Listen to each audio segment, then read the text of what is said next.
We're going to be talking about those doubting Thomases.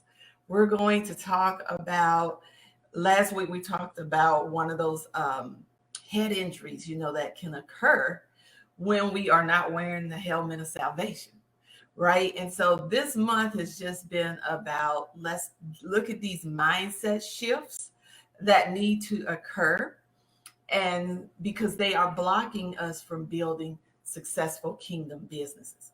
So today we're talking about doubt, because when you don't wear the helmet of salvation, doubt can start to creep in. And so we want to look at three common types of doubt that occur when you are building your kingdom businesses. I'm Stephanie Hill Nchege, business mindset coach.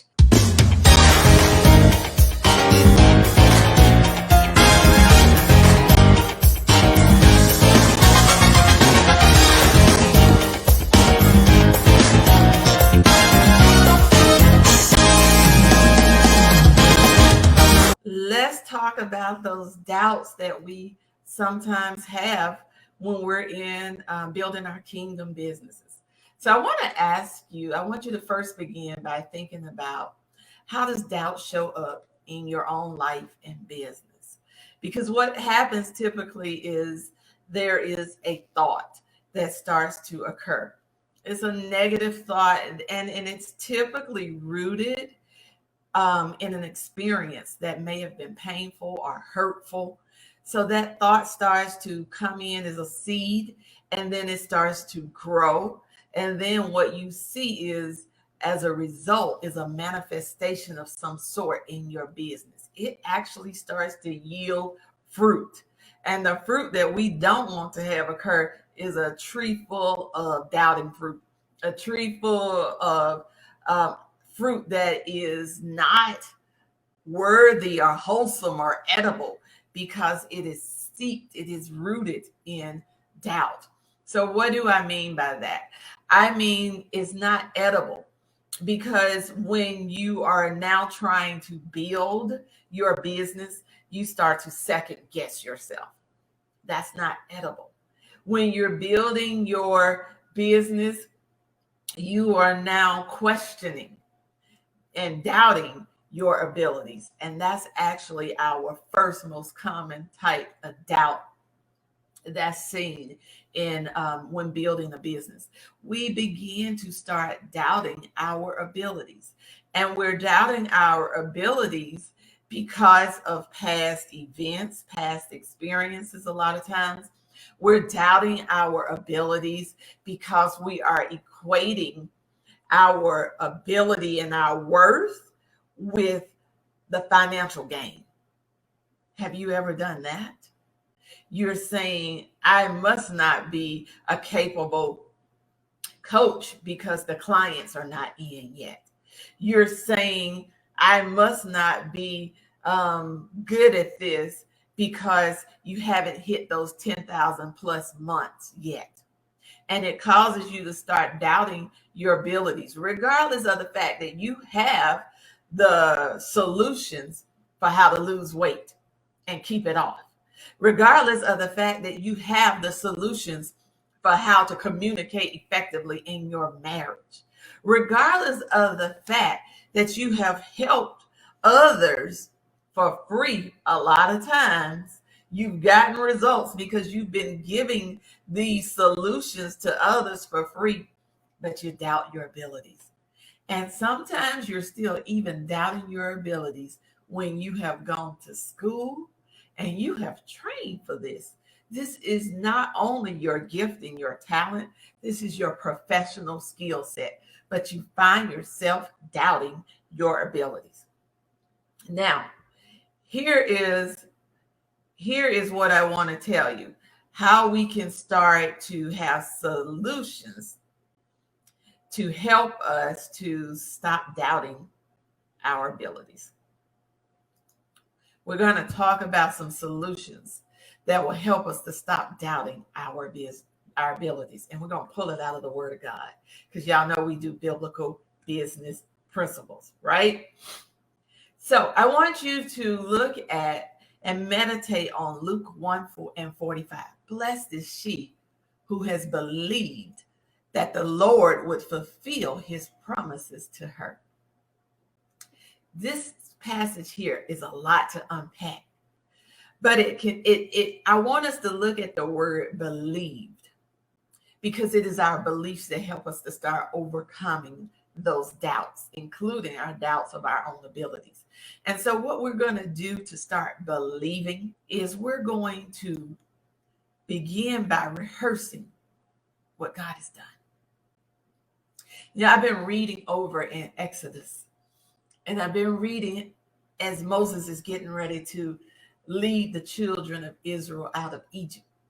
And as he's preparing to do this, it just was amazing to me that God kept saying that God hardened Pharaoh's heart.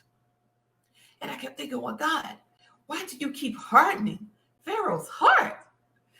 And then as you keep reading, it's because he says they're going to know and remember all of these signs and wonders that I did to bring them out. See, if Pharaoh had to let them go after Aaron threw the rod down and his rod became a serpent and ate the other serpents, they wouldn't have remembered what God had done. When you need to overcome your doubts, you want to take that time to really remember. That's when you go back. That's the times where you're looking back to the past. How will you know and be secure and confident in your abilities if you don't take the time to go back and rehearse how God kept elevating you in this step, how God showed you this solution, how when God showed you this solution, you then implemented it, and these were the results. So you got to go back and rehearse what he's done. Then you got to start looking and building your belief by asking for those tangible signs. I just shared with you how over in Exodus, God said, here are the signs I'm going to do. It's okay to ask God for a sign. A lot of times I'll say, Lord, will you give me a sign so that I can hold on to it, so that I can trust a little bit more? That passage says, I believe, but Lord, help my unbelief, right? So sometimes we just need a little bit of a sign to say, God, show me that you're still here. Encourage me with your wonders, and then I'll know for sure that I can move forward in the abilities that you have given me. So it's okay to ask God for a sign to let you know that what he has told you to do, to let you know that your abilities are there. It's all right to ask for that sign. Then we're going to build our belief by talking to overcomers. Where are the overcomers in your community? The belief begins to build because as the children of Israel came out of Egypt and they began to possess the land, there were some who were overcomers like the Joshua.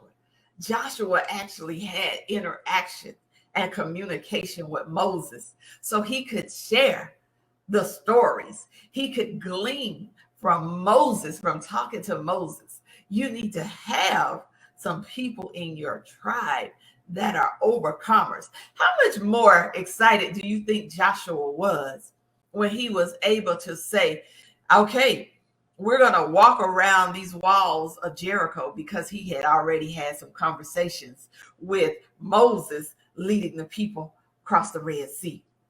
See, he already had some communication with Moses. So where are those people in your community, your tribe, that have been overcomers for the same or very similar situations? That's how you're going to stop doubting in your abilities. And then finally, to help you to stop doubting in your abilities, you have to lay down comparing yourself to others' success. Guys, we don't know where people are in their journey. And it doesn't even really matter, but here's a thought to think about. You may be comparing yourself with Coach Stephanie. And I've been an entrepreneur for 20 years. You can't compare. And you started out 2 years ago. You can't compare. It's not apples to apples.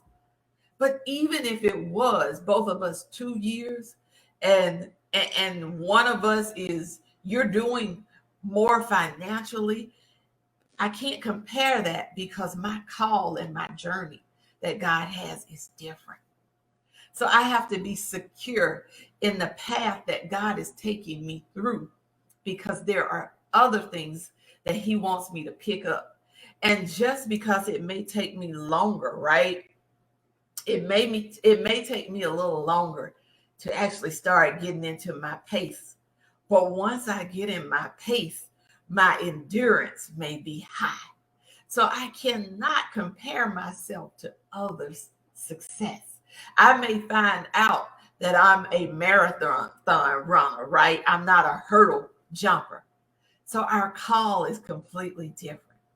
All right. So these are 4 things that's going to help us to stop doubting our abilities. Now, the second type of doubt, that doubting Thomas that's in kingdom business sometimes that we got to get rid of, and that is doubting the results that our services can provide. Part 2 of our series will discuss how to stop doubting the results that we provide to those we're called to serve. We'll take a look at a couple of business strategies that will help you to overcome this doubt. Make sure to join us. I'm Stephanie Hill Nchege, your Kingdom Coach.